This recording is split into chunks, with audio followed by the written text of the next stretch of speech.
2장 12절, 13절 두 절 말씀을 이 아침에 같이 나누도록 하겠습니다. 함께 읽습니다.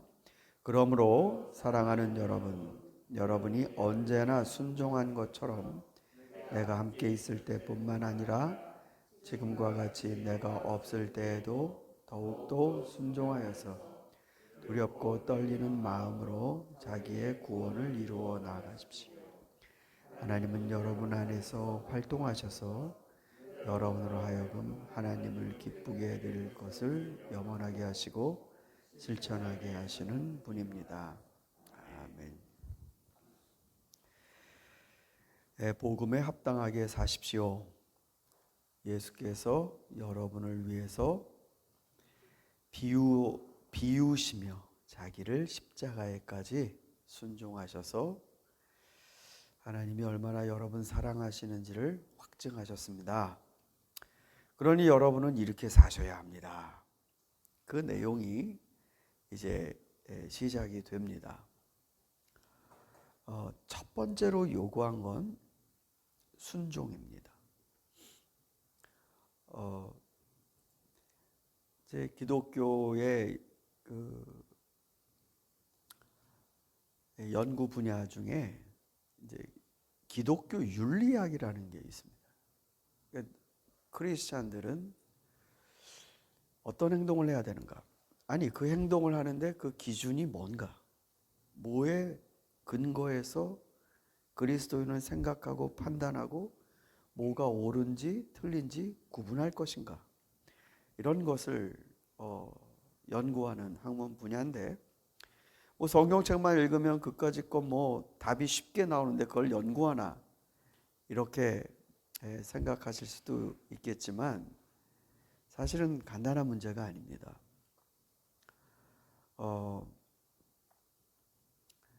구약에는 율법이라는 외적인 기준이 있었습니다.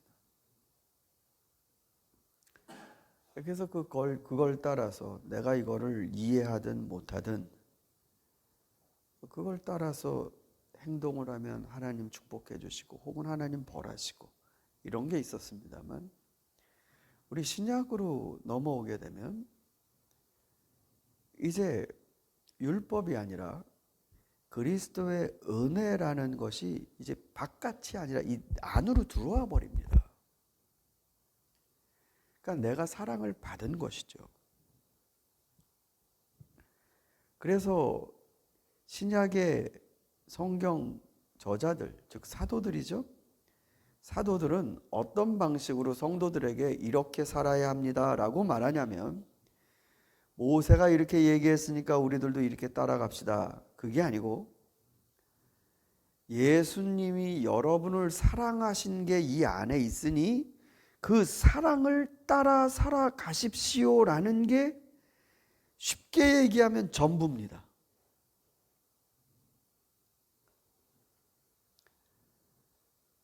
첫 번째는 순종입니다. 왜냐하면 그리스도께서 순종하셨습니까? 순종하셨기 때문에 우리는 순종을 배워야 하는 것입니다.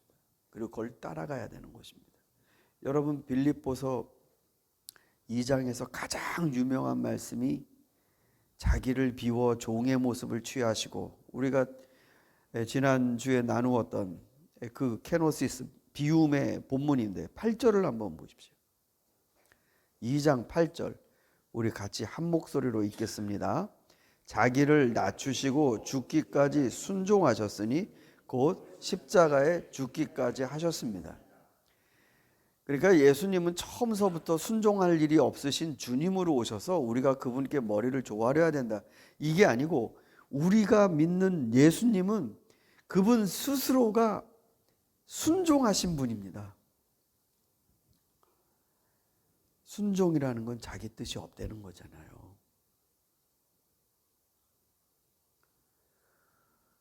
자기 뜻이 없이 나에게 명령하는 나보다 높은 분의 뜻을 그대로 받는 거잖아요. 죽기까지 순종하셨답니다. 건강 때문에 허락하는 한 순종하신 게 아니고 죽기까지요. 왜냐하면 아프든지 건강하든지 순종이 자신의 인생의 유일한 이유라고, 존재하는 이유라고 생각했기 때문에 죽기까지. 건강할 때는 뭐 좀 해볼까 그러다가 아프면, 몸이 좀 컨디션 안 좋으면 냅다 뒤로 가버리는 그런 순종이 아니라 죽기까지.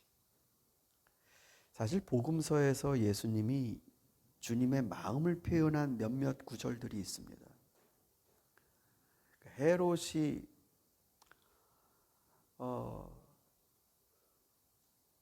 이제 그 예수님을 향한 그런 어떤 이 반감들을 드러낼 때, 난 오늘도 내일도 그 다음 날도 난 이 길을 걸어갈 것이다.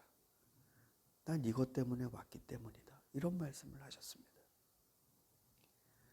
그래서 사도 바울은 빌립보 교인들에게 제일 첫 번째로 그리스도인이 어떻게 살아야 되는가, 여러분 잘 생각하십시오. 좋은 판단을 내리십시오. 여러분 중에 가장 지혜로운 자를 가까이 두십시오.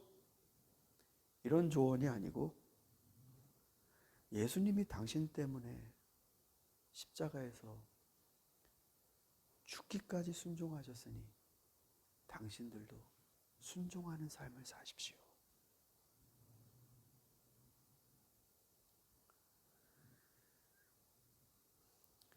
여러분, 이 순종은 결코 비굴함이 아닙니다. 이 순종은 내 정말 자존심 상한다, 그런 걸로 끝나는 일이 아닙니다. 자, 주님께서 죽기까지 순종하셨는데 9절 말씀에 이렇게 됐어요. 그러므로 하나님께서 그를 지극히 높이시고 모든 이름 위에 뛰어난 이름을 그에게 주셨다.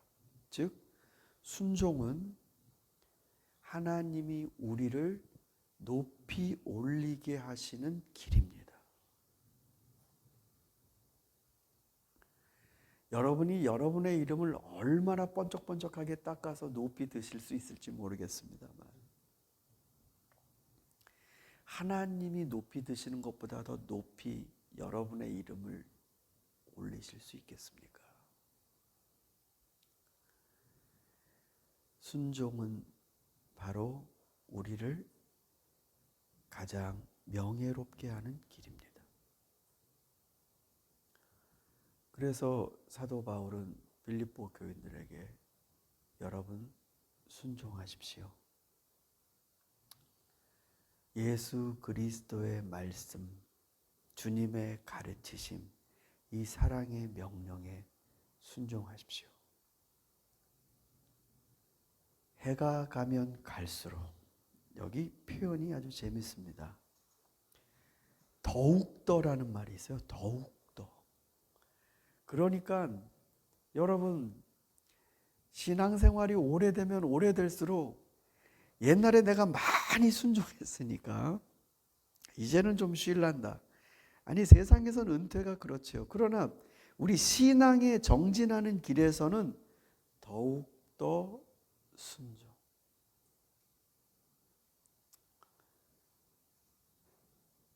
더욱 사랑, 더욱 사랑, 어제보다 더. 바울이 옆에 있든지 없든지, 누가 보는 사람이 있든지 없든지, 목사가 알아주든지 못 알아주든지, 이 안에 빛나는 사랑이 있는데 더욱더 순종.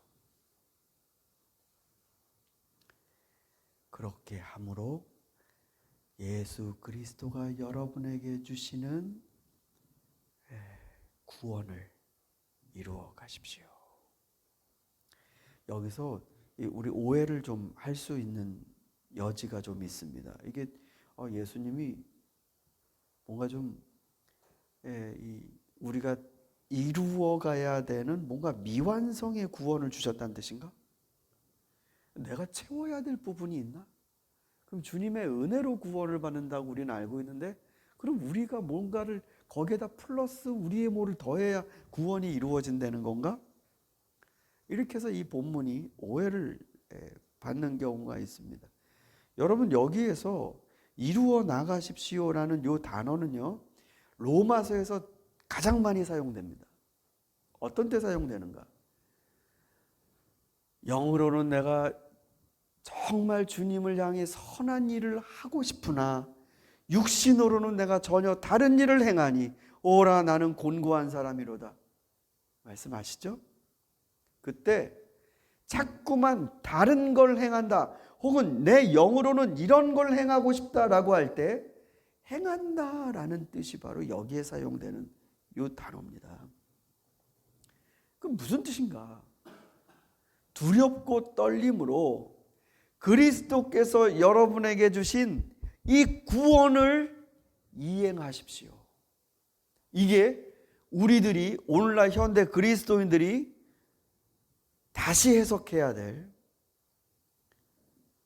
바울의 구원에 대한 에스펙트, 측면입니다. 우리는 구원을 받으면 은혜고 선물이니까 이제 그걸로 끝났다고 생각을 하고 천국 간다, 죽음이 두렵지 않다, 이렇게 생각합니다. 그런데 바울에게 있어서 구원의 개념은 구원이 이 안에 있어서 이 구원을 행동하랍니다. 행동하라.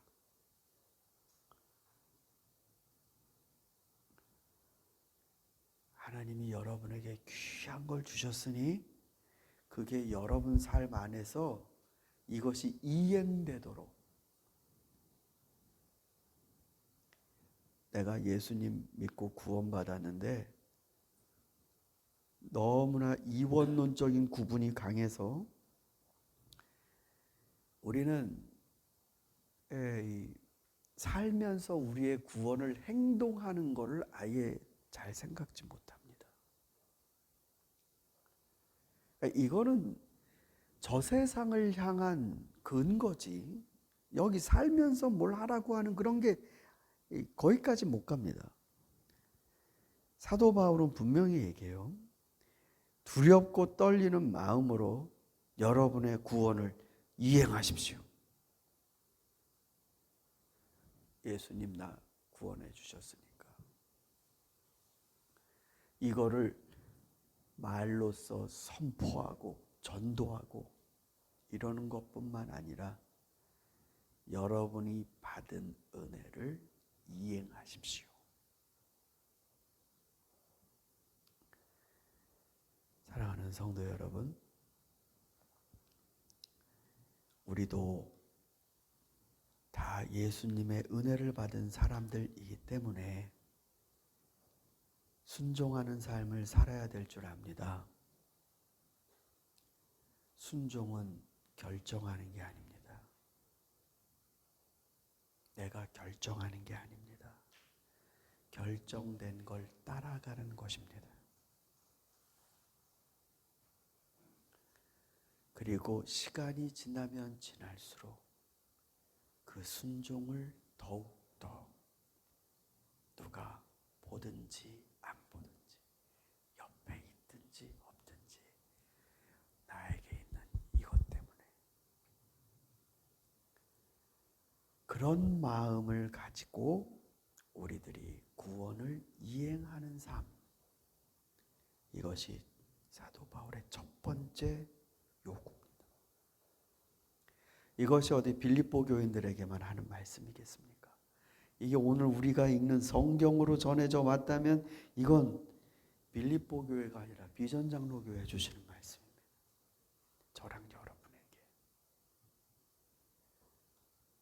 우리 안에서 예수 그리스도께 순종하는 삶, 이것이 해가 가면 갈수록 더욱 빛을 발해서 우리가 우리 이름 올리는 그런 인생은 이제 더 이상 살지 말고 하나님께서 높이시는 삶을 살아가는 성도들이 될 수 있기를 소망합니다. 우리 함께 기도하겠습니다.